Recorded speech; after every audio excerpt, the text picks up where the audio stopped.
Ou seja, algo muito importante para mim e para a sua vida, meus irmãos. Jesus, sendo Ele um Deus Todo-Poderoso, Aleluia, Jesus. Mas em todo momento do ministério de Jesus, nós vimos Jesus orando. Nós vimos Jesus se deslocando para os desertos, se deslocando para lugares afastados de pessoas para ter uma comunhão com o Senhor Jesus. Não tem vitória nessa terra se nós não tivermos comunhão com o Senhor Jesus. Não tem vitória nessa terra se nós não tivermos um particular com Cristo. Ou seja, um casal ele só anda bem se ele tiver comunhão com o outro. O casal só anda bem se tiver comunhão, se tiver conversa, se tiver um bom senso de cada um com o outro, se tiver um cuidado cada um com o outro. E assim nós temos que ter com Deus, com o Espírito Santo. Nós temos Glória que ter a uma comunhão, nós temos que ter um relacionamento firme com o Senhor Jesus. Senhor, eu não estou bem hoje, eu não consigo, não dá. Me fortalece, que Ele vai dar força. Me ajuda, Ele vai ajudar em nome de Jesus. Glória a Deus. E o Senhor ele despede a multidão. E ele sobe o monte, vai orar. Mas chega à tarde e estava ali só. O capítulo encerra aqui, o versículo de número 23 encerra que Jesus estava só. E o barquinho ainda continuava no 24. Diz assim, ó, e o barco estava no meio do mar, açoitado pelas ondas, porque o vento era contrário. Muitas das vezes na minha sua vida, sempre o vento vai ser algo contrário para mim e para você. Por quê? Porque o nosso alvo é o céu, o nosso alvo é Cristo. Então, tudo que há nesse mundo vai fazer a gente perder o nosso foco, vai querer tirar o nosso foco de Cristo. O vento vai assoprar para a gente sair do caminho certo e ir para o caminho errado novamente que nós estávamos. Assim como Paulo diz que, Paulo que fala que o mal que ele não quer, ele acaba fazendo, mas o bem que ele queria, ele não consegue fazer. É porque é uma guerra espiritual, é uma guerra muito forte que o inimigo ele tenta de todas as formas, por isso que muitas das vezes a gente levanta, mas os nossos ossos não querem levantar da cama, a gente quer levantar, mas não consegue. Então a guerra travada na nossa mente, no nosso psicológico, porque nós temos que estar com Cristo. E quando Satanás ele vê que nós estamos tendo um particular com Cristo, aí a criança adoece, aí o carro quebra, aí atrasa, perde ônibus, faz alguma coisa, tudo acontece de errado para o crente desanimar, para o crente murmurar e perder a graça. Para assim não conseguir a comunhão com Cristo que nós precisamos.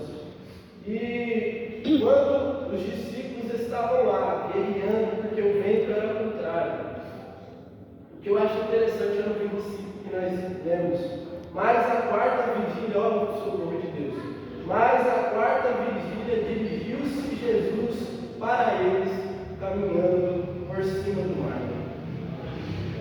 Queridos irmãos, eu quero falar para alguém nessa noite que não importa a luta, não importa o mal que está te afrontando, não importa o problema, a questão que você está se passando nesse momento, nessa noite, o Senhor vai passar por cima desse mal. Ele vai de encontro de pessoas que estão aqui nessa noite. E Ele vai de encontro com socorro para pessoas que estão aqui nessa noite. Porque quando há problema, quando há luta, o único que a gente faz, ele corre para os pés do Senhor Jesus. Quebrantar o coração, move o coração de Deus. Imagine um filho chegar para o pai e chorar para o pai, pedir alguma coisa, o pai faz tudo para dar para aquele filho. Imagine Deus olhando para mim, para você, como filho, chorando, clamando ao Senhor constantemente: Senhor, eu preciso disso, me ajuda nisso, me fortalece nisso. O Senhor ele fica com o coração movido de compaixão para nos ajudar, movido de compaixão para nos socorrer. E nessa noite, em nome de Jesus, há solução para problemas. Aleluia! Em nome de Jesus, eu creio, meu Deus. Glória a Deus. Mais maravilhoso. Glória a Jesus. Eu creio, Deus amado. Aí no 26, olha que interessante. Os discípulos vendo caminhando sobre o mar, assustaram-se dizendo: é um fantasma. E gritaram com ele. 27. Jesus, porém, logo lhes falou, dizendo: tem bom ânimo, sou eu, não temais. Glória a Deus. Essa é a nossa vida, queridos irmãos. O mundo até pode olhar para mim, para você, pode olhar para mim a sua situação. E quando vê o sorriso nos nossos olhos, eles não entendem que veio a palavra do Senhor Jesus constantemente ao nosso coração, dizendo para nós não perder, para nós continuarmos firmes. E é isso que nos impulsiona, é isso que nos dá forças para continuar. É isso que nos dá graça para continuar mesmo sem forças. Mas a palavra do Senhor Jesus vem para mim e para você. Não temas, que o Senhor vem, vai junto conosco, vai nos ajudar nessa noite. Olha, Pedro fala, e respondendo Pedro disse: Senhor, se és tu, manda-me ir por cima das águas. Eu me lembro de Josué também, quando ele estava passando pelaquela situação, o chamado do Senhor veio para Josué, e Josué fala: Senhor, só dou um passo daqui se o Senhor for comigo. É dessa maneira que nós temos que fazer em certas situações, porque senão a gente quebra a cara. Às vezes vem o desejo do nosso coração. Eu li uma frase esses dias que às vezes o desejo é tão forte dentro do seu coração que nós achamos que Deus está no negócio. Porque nós almejamos, nós queremos tanto e achamos que Deus está no negócio. Mas nós temos que correr para os pés do Senhor e falar: Senhor, se for o Senhor mesmo, aleluia, manda-me, Senhor. Glória a Deus. Contar comigo que eu vou. Eu estou disponível, Senhor, em nome de Jesus. Oh, glória a Jesus. Aleluia.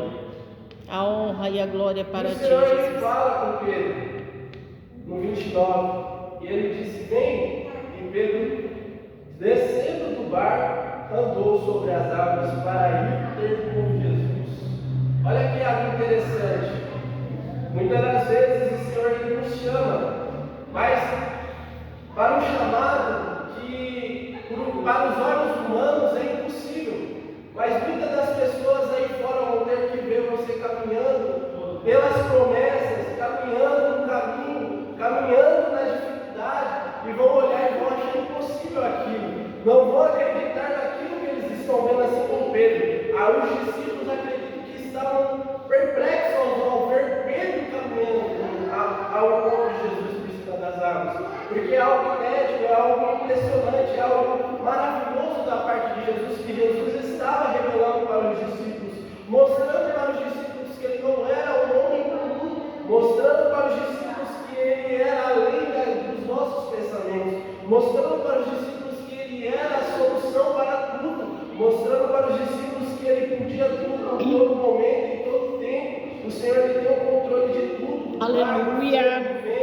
Ele governa tudo, ele manda em tudo, e se ele mandar, acontece, não importa a provação, não importa a luta, não importa quantos demônios se levantam, mas quando a palavra do Senhor vem, ela vem para decretar, ela vem para afirmar, ela vem para afirmar tudo aquilo que o Senhor manda na terra. Quando ele manda, ninguém desfaz, quando ele abre uma porta, ninguém fecha. E é isso que nós temos que ter a convicção na nossa mente, que nós temos um Deus que é todo poderoso e todo o controle está nas mãos dele.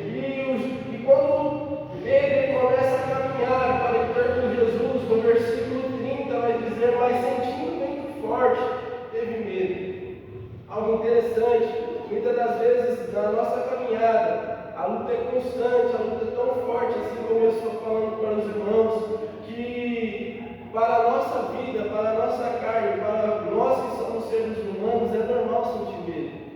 É normal sentir o vento e vir aquela vontade de parar. É normal para o ser humano.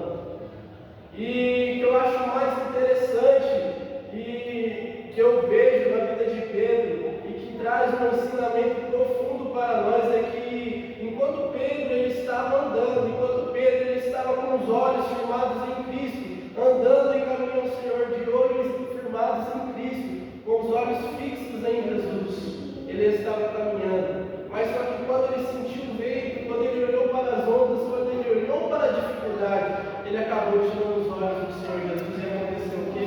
Ele começou a afundar. Infelizmente, queridos irmãos, quando nós começamos a olhar somente para as lutas, somente para as acusações do inimigo, somente para as dificuldades, nós vamos só afundando espiritualmente. Nós não conseguimos alcançar aquilo que Deus tem trazido para você. Só que algo interessante na vida de Pedro, que quando aconteceu isso na vida de Pedro, ele diz para o Senhor, ele clama ao Senhor: Senhor, salva-me, socorre. E o Senhor vai lá e estende a sua mão forte, a sua mão direita e levanta Pedro novamente. E vai uma mensagem de novo para Pedro, quando o Senhor caminha com Pedro novamente, coloca ele no caminho novamente, coloca ele no barco novamente e fala: homem de pequena fé, por que você duvida? Por que vocês duvidam? Por que vocês estão duvidando? Na minha e na sua vida é assim, meus irmãos. Deus, Ele vai fazer, Ele tem planos, Ele tem obras para essa casa, mas a nossa fé tem que estar firmada em Cristo, a nossa fé tem que estar fixa em Jesus, porque enquanto a nossa fé, enquanto os nossos olhos estão em Cristo, o barco pode balançar, o barco pode chacoalhar, pessoas podem olhar e podem dizer: já era a missão, já era aquela congregação, mas nós continuamos andando. Glória a Jesus. Andando no caminho do Senhor, continuando andando, dando frutos para o Senhor, porque eu creio, queridos irmãos, que essa casa não vai ficar dessa maneira. Essa casa vai frutificar em nome de Jesus, vai frutificar tão forte, mais forte do que já frutificou, e vai ser um espanto para pessoas aí fora. Pessoas vão sentir o desejo de vir e contemplar a boa obra do Senhor Jesus, que vai se manifestar. Em nome de Jesus, eu creio, em Pai. nome de Jesus. Louvado seja o nome do Senhor para sempre.